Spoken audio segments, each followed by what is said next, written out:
Petrol, diesel और मट्टी का तेल भी महंगा। हुकूमत ने पेट्रोलियम मसनूआत पर ₹2.5 कार्बन लेवी लगा दी। 2026-27 के माली साल में ड्यूटी की शरह ₹5 कर दी जाएगी। हुकूमत अगले माली साल पेट्रोलियम लेवी की मद में 1,468 अरब रुपए टैक्स वसूल करेगी। सस्ती बिजली अब सस्ती ना रही। सोलर पैनल्स की दरामद पर 18% टैक्स आयद कर दिया गया है।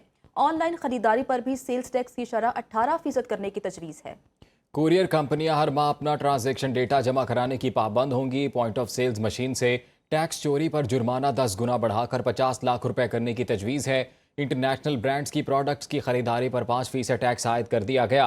हाइब्रिड गाड़ियों पर टैक्स छूट खत्म। 850 सीसी तक की छोटी गाड़ियों पर भी टैक्स बढ़ाकर 18% करने की तजवीज़ है। कमर्शियल जायदादों, प्लॉट्स और घरों की ट्रांसफर पर 7% तक आयद फेडरल एक्साइज ड्यूटी खत्म कर दी गई।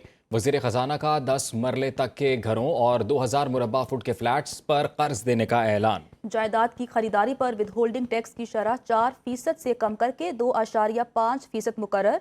इस्लामाबाद की हुदूद में जायदाद की खरीदारी पर स्टाम्प पेपर ड्यूटी 4% से कम करके 1% करने की तजवीज़ दी गई है। जबकि भारत के जंगी जुनून के बायस दिफाई बजट में 20% इजाफा किया गया है। वज़ीर ख़जाना ने बताया, नए माली साल में दिफा के लिए 2,550 अरब रुपए मुख्तस किए गए हैं। तीनों मुसल्लह अफवाज और इंटर सर्विसेज इदारों के लिए मुतनासिब हिस्सा रखा जाएगा।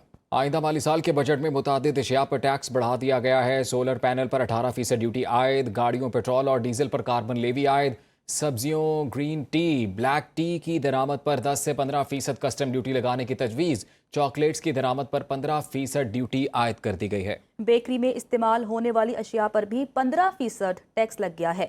मजीद किन किन अशिया पर टैक्स लागू हुआ है, बात कर लेते हैं अपने नुमाइंदे आमिर सियाल से। आमिर, बताइएगा किन किन अशिया पर टैक्स लगा है?